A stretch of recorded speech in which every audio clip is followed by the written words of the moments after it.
It's my pleasure to introduce Victoria Lemieux now. We've heard from Victoria briefly in the panel earlier. She's going to talk to us now about when public data shouldn't be public, the ethics of using AI on our archival corpora. Victoria did introduce herself, but I'm just going to highlight a couple of things. Victoria is Associate Professor of Archival Science at the University of British Columbia's School of Information.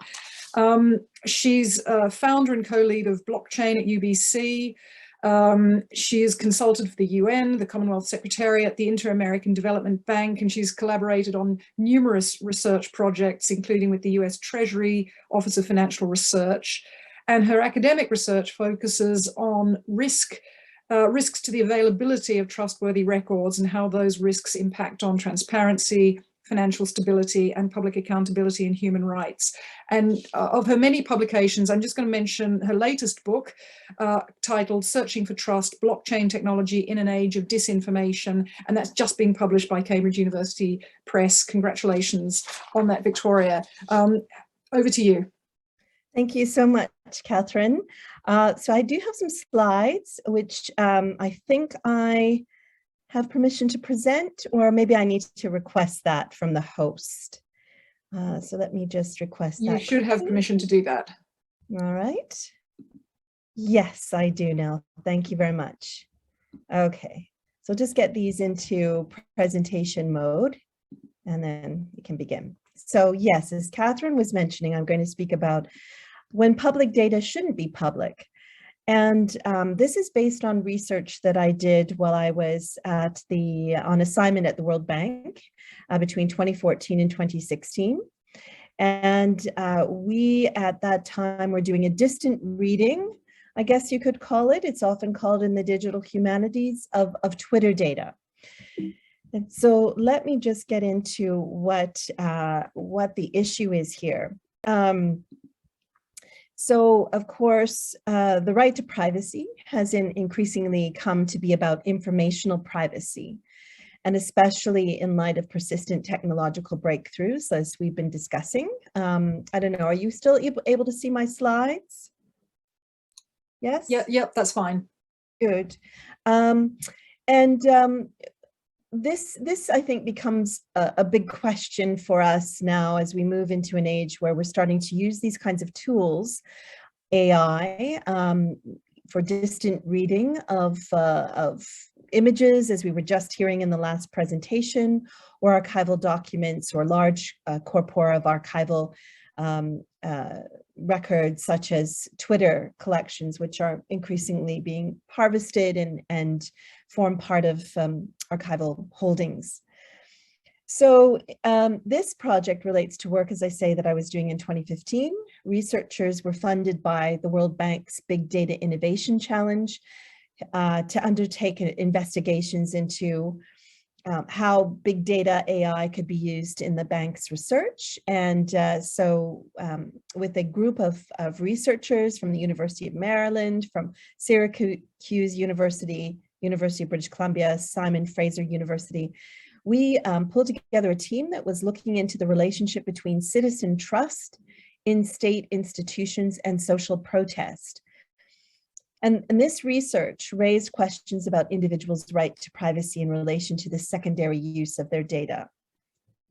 So the focus of the research was to study, and I'll just change slides here, to study, oops, yeah, on the current slide, there we go.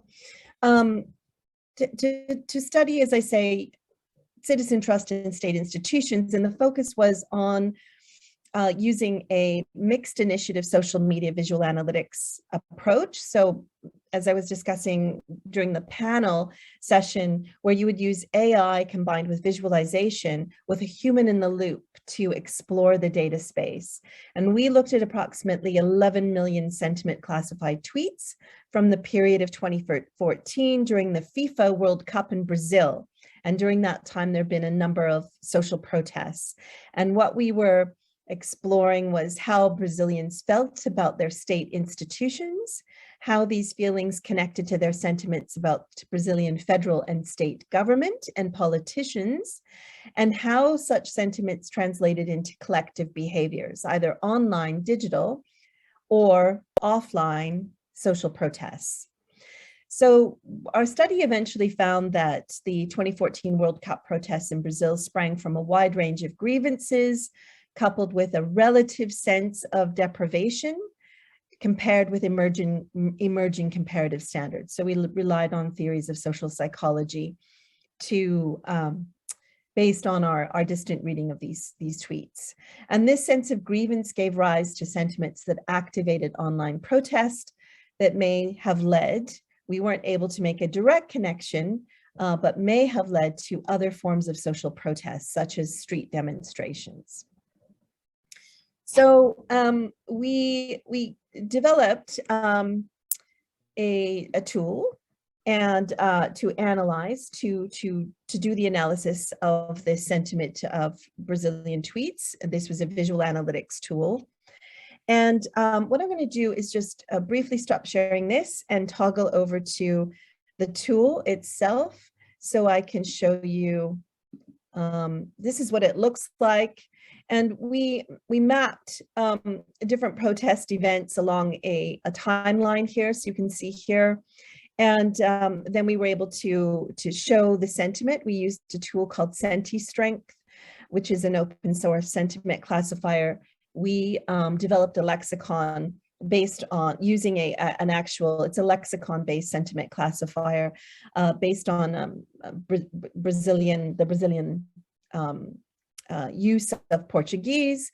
And we trained our data and we ultimately then classified the data, and you can see here, we have positive classification, which is the orange color, negative sentiment classification, which is the blue color. And then here you're able to see the actual tweets themselves.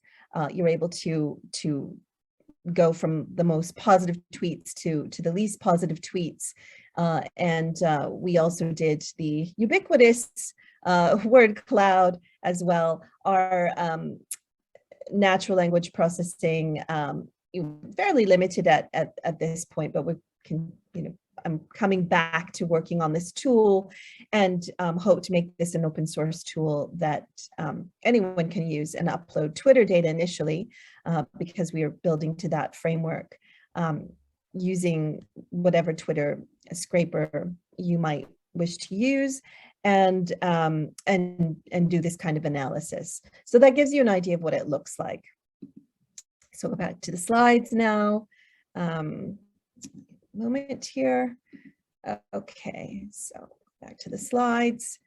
So this gave rise to some questions, obviously, about the tweets that we were looking at.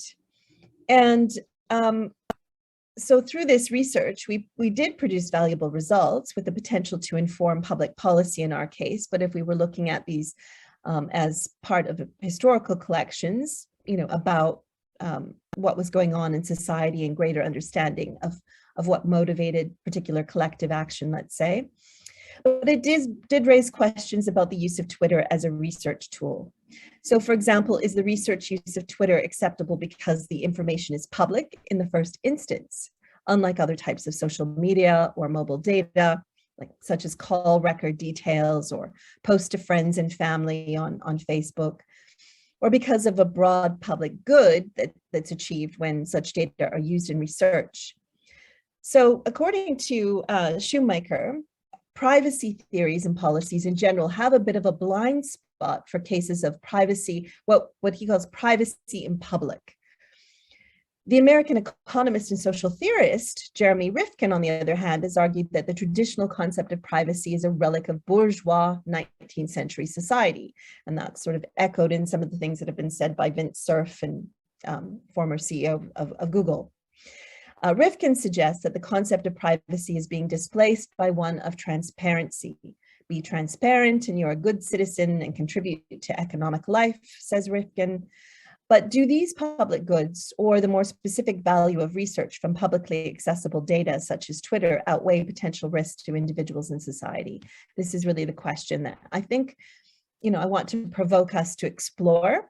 And I don't have answers. This is really a conversation that I'd like to begin, and I look forward to hearing from all of you. Consider that the Brazilian data harvested for this research projected contained some very incendiary political comments and even calls to protests that could easily be linked to individual tweeters. Could the information be processed during secondary use in ways that reveal personal information unintended for release? And further, might secondary use of tweets expose these individuals to political retaliation or possible legal action? And maybe we feel, if there's enough historical distance between these kinds of archival corpora and the events that we're exploring, we don't run the same risks. And that's an open question. So it did raise questions, therefore, about the panopticon. And such concerns are not merely hypothetical amidst increased government surveillance of citizens and even groups of citizens using information and communication technologies, of course. And you're probably familiar with the French philosopher Michel Foucault, who's written about watching as a form of social control. In his book, Discipline and Punish, he studied in particular the emergence of the guilt-producing gaze, whereby it's enough for an individual to be constantly observed to fall in compliance with expected behaviors.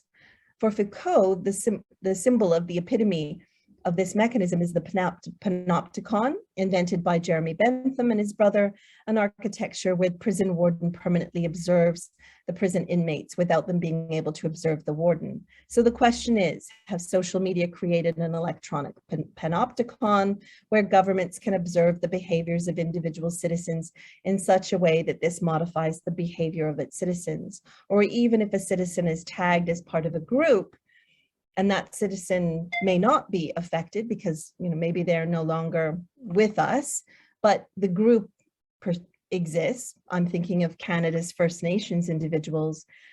Then perhaps it has a chilling effect on the group and on a continuing and ongoing basis. So these are questions I think that deserve some reflection. Moving on from the panopticon to thinking about the dictatorship of the they. And this is a concept that comes from work by Heidegger on identity. So the internet is blurring the distinction between identity and intimacy as well, given that identity is already part of what Foucault called governmentality, the activities gradually captured by government-sponsored norms. The merging of identity and intimacy means that intimacy is falling within the scope of government activity, and thus within the scope of the activities and behaviors that can be regulated and normalized. Elements of identity become metadata about intimacy exposed on the internet. There's a risk when intimacy becomes regulated, as opinions cannot be tamed. It's the expression of opinions that can be repressed. Under these circumstances, we're not far from what Heidegger called the dictatorship of the they. There's a constant care or concern as to how one differs from them. The being with another is alarmed by the distance between oneself and others. It integrates this distance and becomes what Heidegger calls distentiality. If individuals are in part what differentiates them from the others, they're defining themselves on the basis of what the others are, and this alienates their own identity. Heidegger raises a fundamental point related to big data. The existence of such data itself is enough to affect individuals' identities. As long as they have no way of knowing what the others think about a particular issue, they don't care what others think. However, as soon as social media opens this knowledge to them, they can no longer assess their own opinion in isolation, but in relation to the distance between their opinion and the opinion of others, or the famous public opinion, which is a form of dictatorship of the they. What the others think somehow takes over, and the more individuals resist being part of what they think, the more it invades their own thinking. In that way, the tweets of others inject the opinions of others under their skin. And the more we surface such opinions as part of using tweets for research purposes, the more these opinions are amplified. For Heidegger, this is the process by which we become inconspicuous and unascertainable. This is a quote from Heidegger, we enjoy ourselves and have fun the way they enjoy themselves, the way one does this. We read, see, and judge literature and art the way they see and judge. But we also withdraw from the great mass the way they withdraw. We find shocking what they find shocking. The they, which is nothing definite and which all are, though not as a sum, prescribes the kind of being of everydayness, end of quote. So I think we can see the dictatorship of the they in interactions on Twitter, for example, and we have to think about when we are looking historically at historical archival corpora of, for example, Twitter data, does this same dynamic come into play? Are we being dictated, or does our gaze become overtaken by a dictatorship of the they? So reality TV. It's like we're constantly watching reality TV. And the internet is blurring the distinction between identity and intimacy, as I mentioned. It's also with this idea of the electronic panopticon producing more extremism in society. Again, we've seen this in this whole dynamic of disinformation, misinformation. Opinions relayed by social media often fall into oblivion unless they deviate from the average. This idea of distentiality, the shocking, like television and cinema, social media grant the status of celebrity to anyone having received sufficient airtime. So for those who contribute to social media as a way of publishing and advertising themselves, panopticanism may lead some individuals to obligatory nonconformism, obligatory outrageousness, and the reward to the reward of extreme views in exchange for fame. And so then, if we're exploring distant reading of these archival corpora, are we doing the same thing? Are we looking for the extreme? Certainly with the sentiment analysis that we did, that, the more distant sentiments were the ones that became more interesting. Further, as anyone who has dealt with a rebellious teenager may appreciate, efforts to control often end in resistance behavior. Could the use of tweets themselves to study social protest recursively and perversively encourage it? So, erasing the past, the right to be forgotten. Secondary use of Twitter data also raises questions about the life cycle of information vis-a-vis privacy, since it entails uses of tweets that their authors had never intended, nor even likely imagined. Just because the information's been released in one context with one set of norms, does it mean that it's up for grabs for all time? A tweet, for instance, will be issued in a particular context at a particular time. What happens then if the life of the opinion exceeds the life of the context? This is the past being brought to the present, thus negating who the individual is in the present and throwing them back to relive the past by being now who they used to be. Such actions violate their identity, which, from a Heideggerian perspective, is fundamentally based on the process of time. Individuals are their evolution through time, and bringing them back to who they were is denying their present identity. This looks abstract, but we know that many university students, when entering the job market, change their identity on Facebook or other social media to avoid being caught by their past.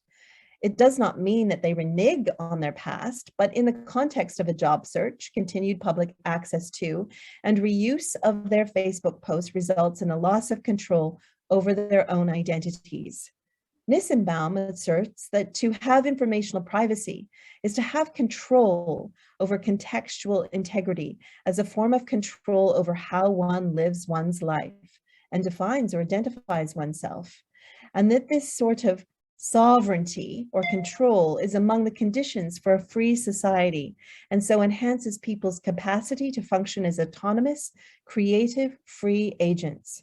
Indeed, the Court of Justice of the European Union has ruled that individuals have a right to be forgotten, arguably a way of protecting contextual integrity.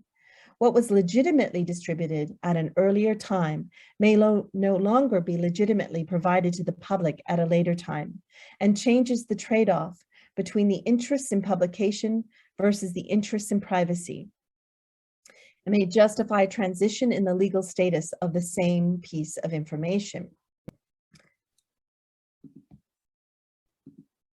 New thinking on the ethics of privacy by, for example, Luciana Floridi are also raise interesting questions. So the philosopher and information ethicist Luciana Floridi warns that consequentialist ethical frames of reference, such as those given in the examples I've spoken about, focus on judging actions as moral or not based on their outcomes.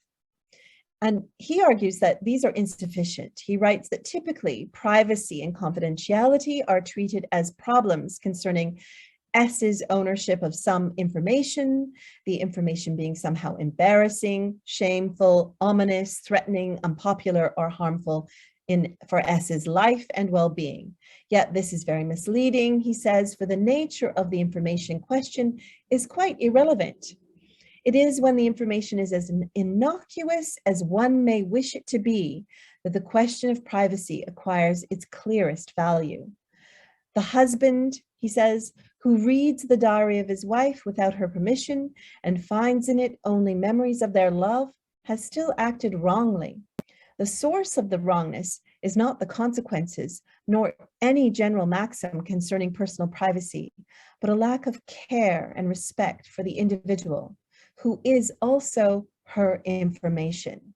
Now, this viewpoint has really come home to me most recently in work that I've done on how to apply blockchain technology to the management of health records.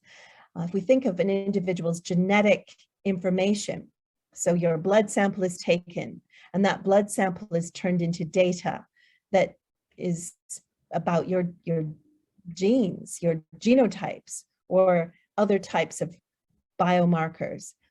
This embodies you.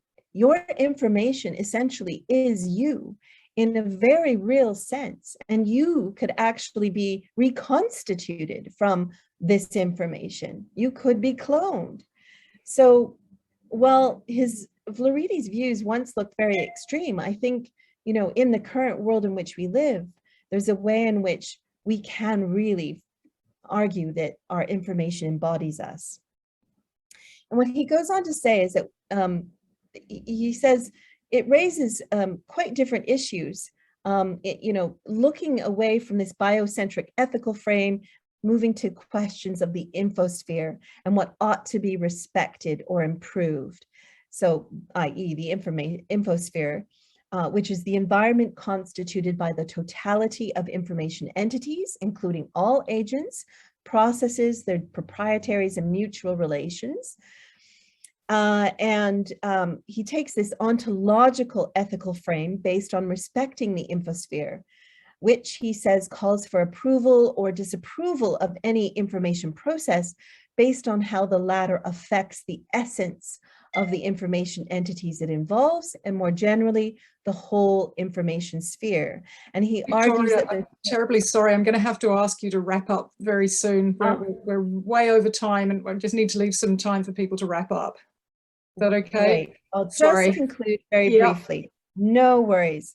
So I think that just looking at, Floridi's perspective, the perspectives of Foucault and the Panopticon, Heidegger's ideas about identity and morality, I think we do have to ask serious questions when we start to use AI to do distant reading of these kinds of large archival corpora about privacy and what our relationship is with the privacy of the individuals and groups in the past that we are seeking to explore through the use of these tools. So that's really what all I wanted to do with this talk, is just, I guess, problematize our use of these tools when it comes to these kinds of distant readings.